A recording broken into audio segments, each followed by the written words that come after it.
श्रोताओं नमस्कार, अरुण जी नमस्कार। पत्र के लिए धन्यवाद। कार्यक्रम के साथ हम उपस्थित हैं। मैं हूं ध्वनि मित्र पांडुरंग पुराणिक और मैं हूं अरुण पांडे। श्रोताओं के साथ साथ पांडुरंग जी आपको भी नमस्कार हमारी ओर से। अरुण जी, मौसम गर्मी का है तो ढेर सारी गर्मी भी पड़ रही है और बीच बीच में कभी आंधी पानी यानी बूंदाबांदी के भी चांसेस बन रहे हैं। ठीक उसी तरह से जैसे कि श्रोताओं के मेल की जो बूंदाबांदी है वो चल रही है, लेकिन खतों की जो बूंदाबांदी थी वो सुखाड़ की स्थिति है एक तरह से कहें। जी जी जी। चलिए देखिए, बहुत सारी समस्याएं हैं। कभी कभी श्रोताओं की ओर से हमें यह सुनने को मिलता है कि जो पोस्ट कार्ड वो भेजना चाहते हैं वो नहीं मिल रहे हैं, तो इस वजह से है। लेकिन चलिए, समय के साथ कुछ डाक विभाग की भी मेहरबानी होती है। हम इस बात को कहने में कोई गुरेज नहीं है कि बहुत सारे दूसरे जो खत हैं वो भी हमारे यहाँ पोस्ट कार्ड आ जाते हैं और कई हमारे यहाँ के जो पोस्ट कार्ड हैं हो सकता है उसी तरह से दूसरी जगहों पे चले जाते होंगे।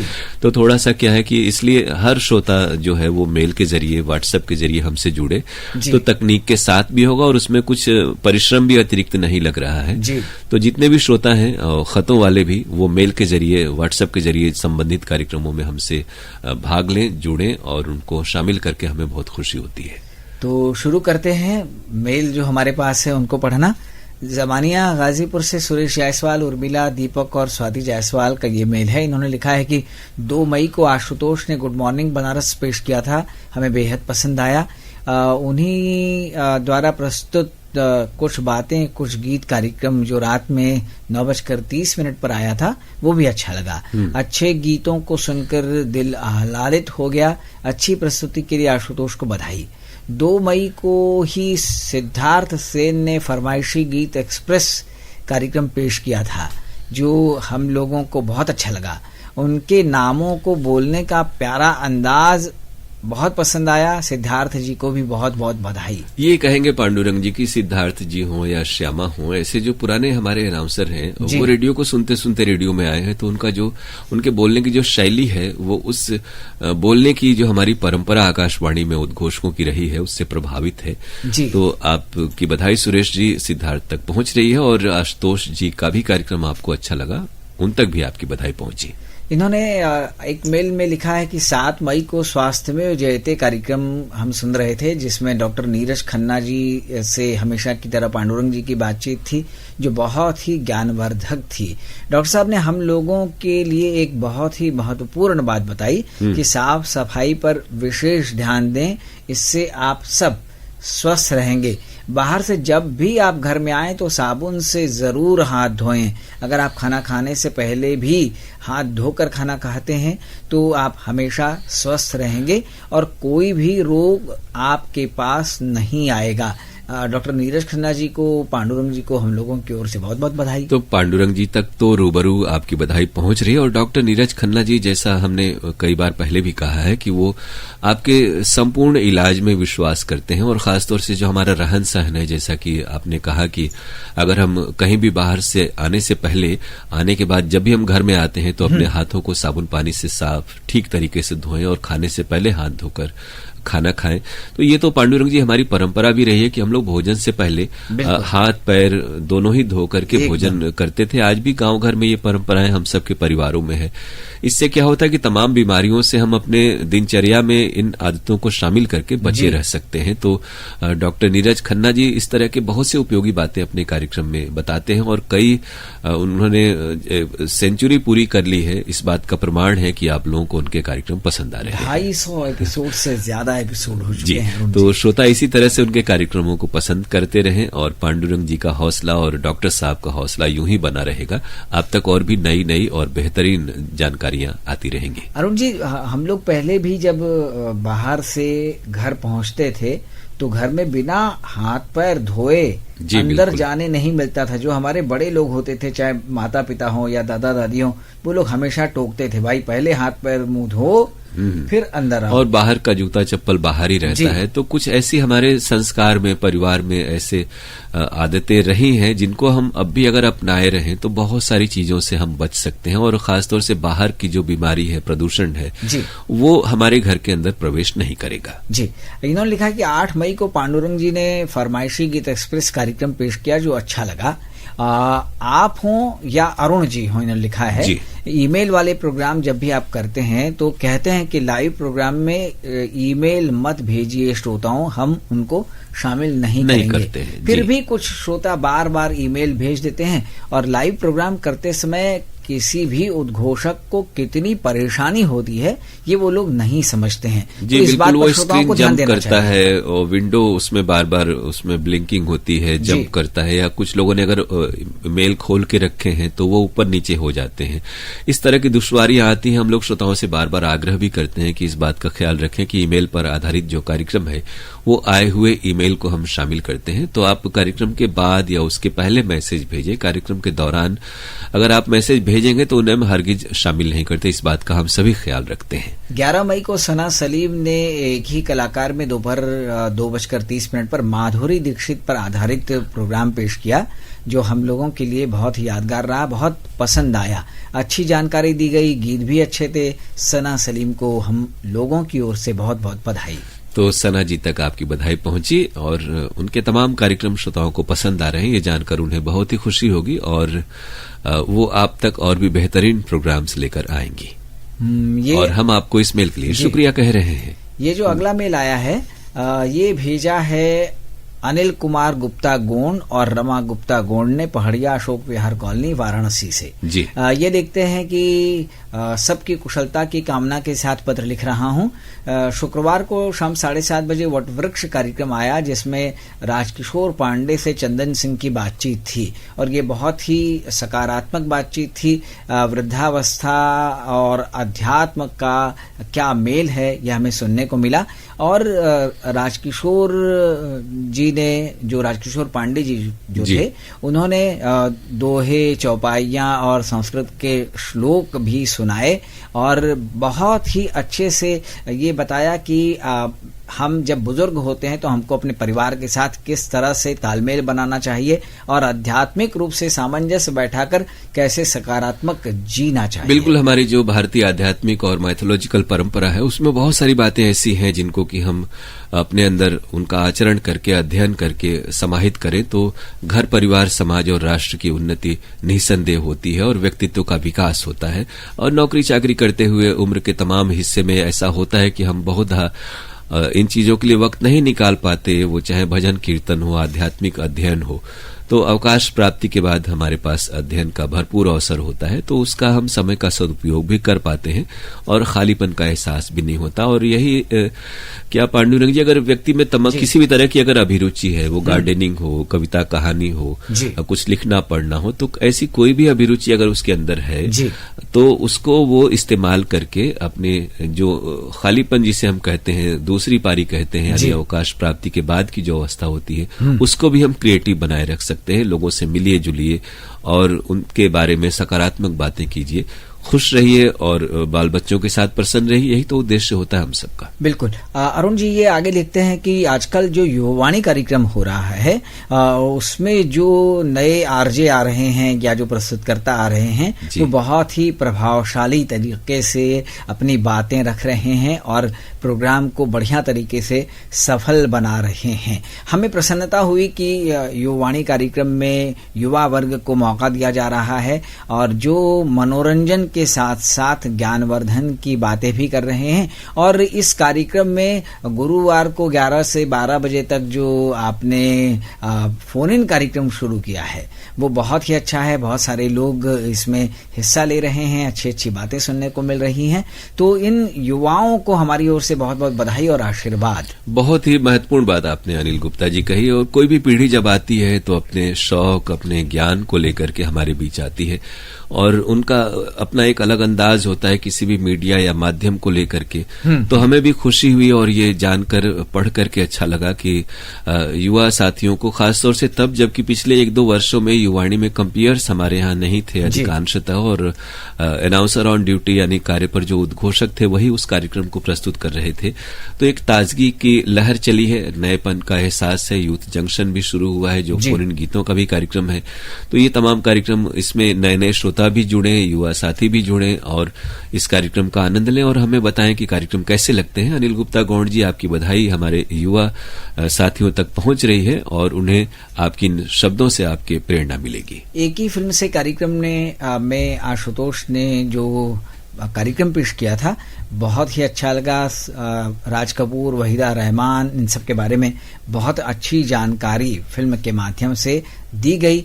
बहुत बहुत बधाई उनको। और व्हाट्सएप वाला कार्यक्रम शुक्रवार को ही अरुण जी ने पेश किया था, बहुत ही अच्छा कार्यक्रम था। गानों का चयन भी प्रभावशाली रहा, इसके लिए अरुण जी को बधाई।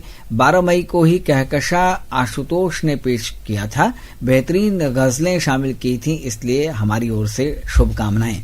11 मई को एक ही कलाकार कार्यक्रम में माधुरी दीक्षित पर जो कार्यक्रम सना सलीम ने पेश किया था, मुझे लगता है कि उनका अंदाज जैसे तबस्सुम की याद दिला देता है। तो हमारी ओर से उनकी उन्नति के लिए बहुत बहुत बधाई। सना बहुत ही परिश्रम से तमाम कार्यक्रम कर रही हैं और उनकी प्रस्तुतियां आपको भा रही हैं। ये जानकर बहुत ही प्रेरणा मिलेगी और भी परिश्रम से अच्छे अच्छे कार्यक्रम अच्छे अंदाज में आप तक लेकर आएंगी, ऐसा हमें लगता है। और भी हम तक और हमारे साथियों तक आपकी बधाई पहुंची, तो हम आपको शुक्रिया कह रहे हैं। आगे क्या लिखते हैं? अंगनैया कार्यक्रम हो या गृहलक्ष्मी कार्यक्रम हो, इन दोनों कार्यक्रमों का जिक्र करना अवश्य चाहूंगा, क्योंकि दोनों ही बेहतरीन प्रस्तुतियों से भरे हुए हैं। बहनों द्वारा ये कार्यक्रम किए जाते हैं, ज्ञानवर्धन भी होता है, मनोरंजन भी होता है, पारिवारिक संबंधों के साथ साथ बच्चों की देखभाल और भी जो महिलाओं से जुड़ी बातें हैं परिवार के संबंध में या और अन्य संबंधों में, तो ये सारी चीजें हमें बहुत ही अच्छे से सुनने को मिलती हैं। अच्छे गाने होते हैं, लोकगीत भी होते हैं, तो ये सब हम लोगों के लिए एक कहा जाए कि टॉनिक की तरह होता है। तो हम प्रस्तुतकर्ताओं को बधाई देना चाहेंगे। तो अंगनैया और गृहलक्ष्मी कार्यक्रम भी आप सपरिवार मन लगाकर सुन रहे हैं और ये कार्यक्रम आपके लिए उपयोगी लग रहे हैं, ये जानकर हमें बहुत अच्छा लगा। हमारे जो इन कार्यक्रमों में विशेषज्ञ आते हैं, जो कंपेयर्स कार्यक्रम प्रस्तुत करते हैं, उन्हें भी आपके इन शब्दों से प्रेरणा मिलेगी।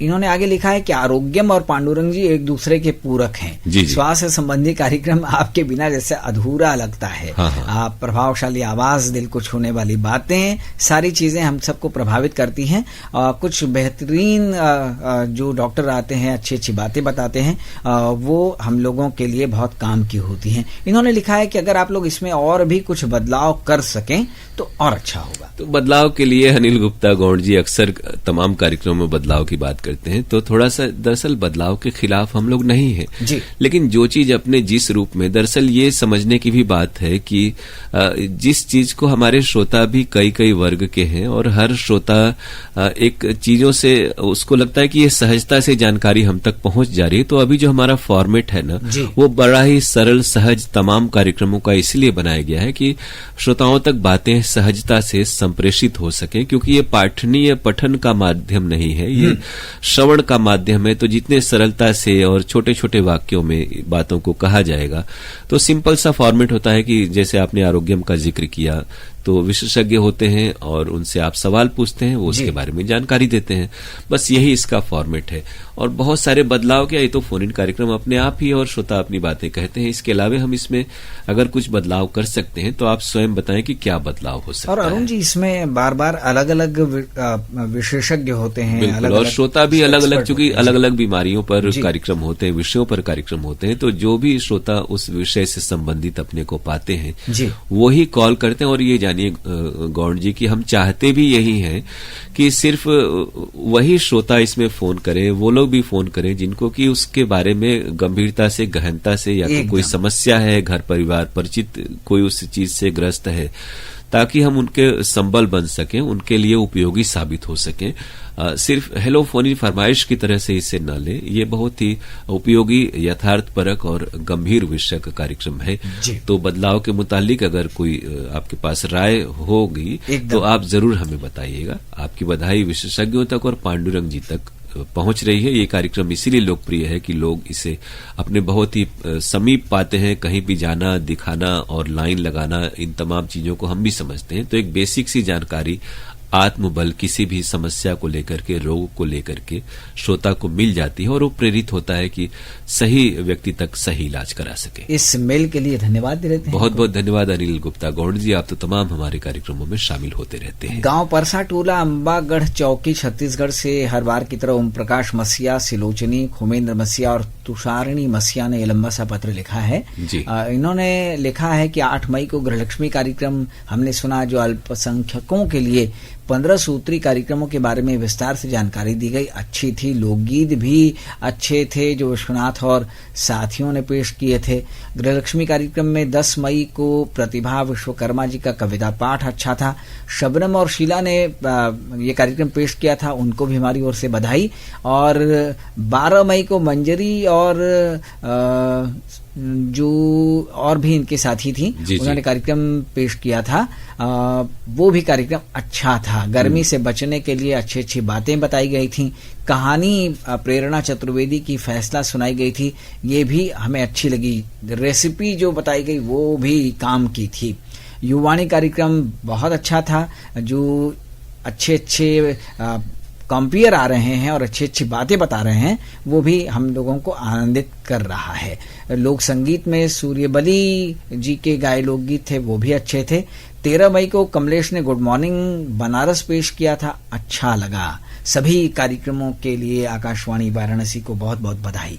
आपकी बधाई तमाम साथियों तक पहुंच रही हो। खासतौर से युवाणी का आपने जिक्र किया, तो ये जरूर है, जैसा हम अभी पहले भी मेल के उत्तर में कह रहे थे हम लोग, कि नए साथियों के युवाणी में आने से थोड़ा नई ऊर्जा का संचार हुआ है और श्रोता उसे पसंद कर रहे हैं। इससे हम सबको भी बहुत ही सुखद अनुभूति होती है और खासतौर से युवाणी कार्यक्रम के जो नए प्रस्तोता हैं वो भी आप तक अच्छी अच्छी जानकारी अच्छे अंदाज में नए तरह से लेकर आने का भरपूर प्रयास कर रहे हैं। तो इस मेल के लिए हम आपको शुक्रिया कह रहे हैं। और ये अंतिम जो मेल हम शामिल कर रहे हैं दिलशाद हुसैन फातिमा सोगरा का है, मुबारकपुर ऊंची तकिया आजमगढ़ से।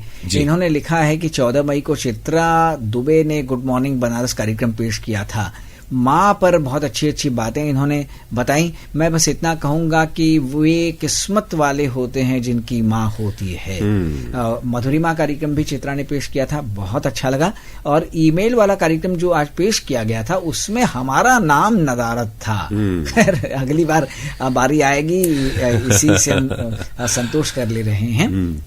और तो बहुत सारा अच्छा ईमेल वाले के इन्होंने जिक्र किया। तो होता क्या है कि थोड़ा सा आप भी हर 1-2 दिन 4 दिन में मेल जरूर भेजा करें, क्योंकि हजारों की तादाद में कई हजार मेल हमारे पास रहते हैं। तो थोड़ा सा हमारे जो तमाम साथी हैं उनको ढूंढने में थोड़ी सी दिक्कत आती है और वो प्रोग्राम भी जल्दी से करना होता है। तो हमारे जो नियमित श्रोता है उनसे भी हम आग्रह करेंगे कि आप निरंतरता के साथ निश्चिंत न हो जाएं और आप भी हफ्ते में 1-2 मेल जरूर किया करें। इन्होंने लिखा है कि एक विदेशी रेडियो स्टेशन को हम सुनते रहे, उसमें प्रतियोगिता हुई और हमको रेडियो मिला।